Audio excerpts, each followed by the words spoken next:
सरकार की annual survey report है जो भारत सरकार के नेशनल सैंपल सर्वे ऑफिस ने तैयार की है और ये क्रेडिबल है, विश्वसनीय रिपोर्ट है। और मैं आपको बताता हूं कि इसमें क्या क्या है।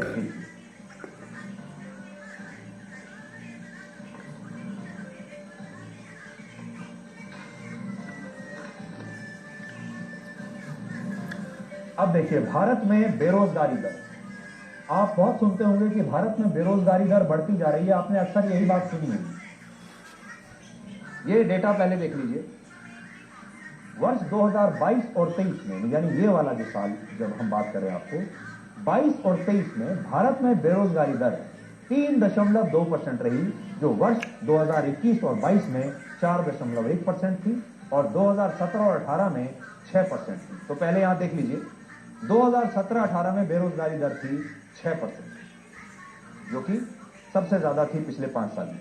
2018-19 में घटकर 5.8 हुई, 19-20 में 4.8 हुई, 2020 और 21 में 4.2% हुई, 21 और 22 में 4.1% हुई और अब 2022 और 23 में 3.2% बेरोजगारी दर है। इसलिए आज आपको ये आंकड़े दिखा रहे हैं कि अगर आपको कोई भी विपक्षी का दल का नेता या कोई और आपको अगर बहकाता है तो आपके पास ये आंकड़ा होना चाहिए कि इस समय भारत में बेरोजगारी दर है 3.2%, जो पिछले हाल के वर्षों में सबसे कम है। पिछले 6 वर्षों में भारत में बेरोजगारी दर 6% से 3.2% पर आ गई, यानी आधी हो गई और ये लगभग 50% तक कम हुई।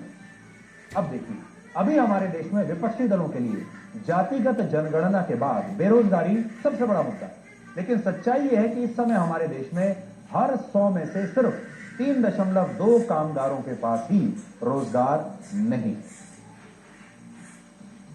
अब देखिए, 2014 से पहले जब देश में यूपीए की सरकार थी, तब यही बेरोजगारी दर 4 से 5% के आसपास था। मैं वापस आपको दूसरी उसमें लेकर जाता हूं। देखिए, 2013 और 14 में बेरोजगारी दर था 4.9%। ये कौन सा दौर है? जब यूपीए की सरकार थी, प्रधानमंत्री थे डॉक्टर मनमोहन सिंह, और आप देख सकते हैं बेरोजगारी दर तब कितना था और अब 10 साल के बाद है 3.2, जो पहले से कम है। इस समय भारत दुनिया के उन देशों में शामिल है जहां बेरोजगारी दर सबसे कम है। अब दुनिया का पूरा एक आंकड़ा देखिए।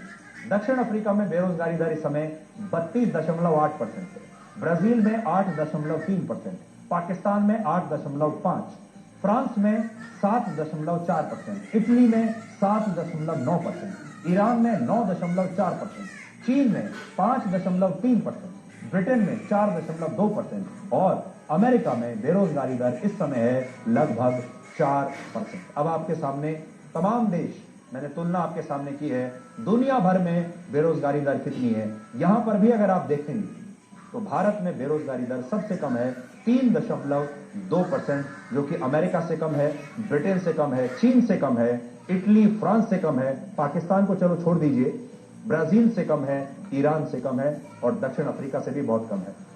अगर बड़े राज्यों की बात करें तो भारत में सबसे ज्यादा बेरोजगारी भारत में केरल में बेरोजगारी दर है 7%। इसके बाद सबसे ज्यादा बेरोजगारी हरियाणा और पंजाब में 6.1%। और हरियाणा में बीजेपी की सरकार है, पंजाब में आम आदमी पार्टी की सरकार है, लेकिन दोनों में बेरोजगारी दर 6.1% है।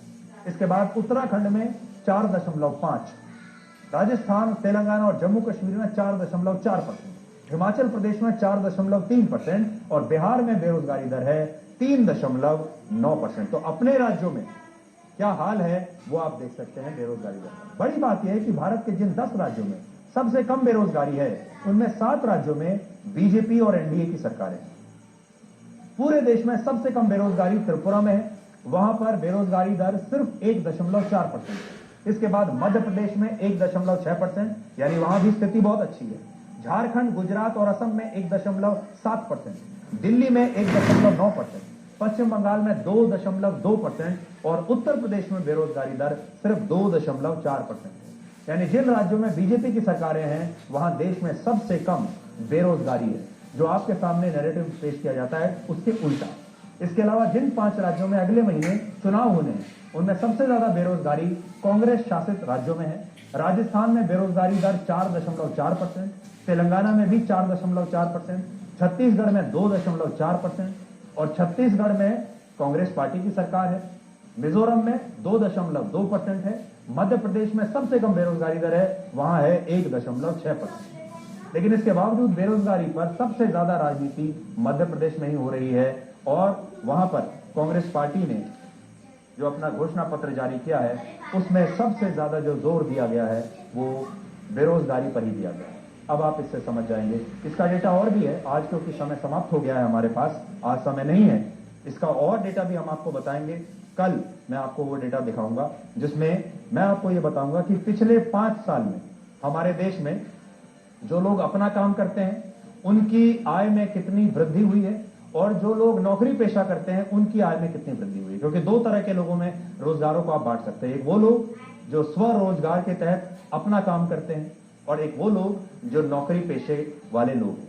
उन दोनों की संख्या कितनी है, उनकी आमदनी में कितना अंतर आया है पिछले 5 साल में, 6 साल में, ये भी हम आपको बताएंगे। लेकिन ये कल बताएंगे और ये जानना बहुत ही दिलचस्प होगा। तो आज के लिए ब्लैक एंड व्हाइट में इतना ही। अब आपसे हमारी अगली मुलाकात होगी कल रात 9 बजे। तब तक आप खुश रहिए, सुरक्षित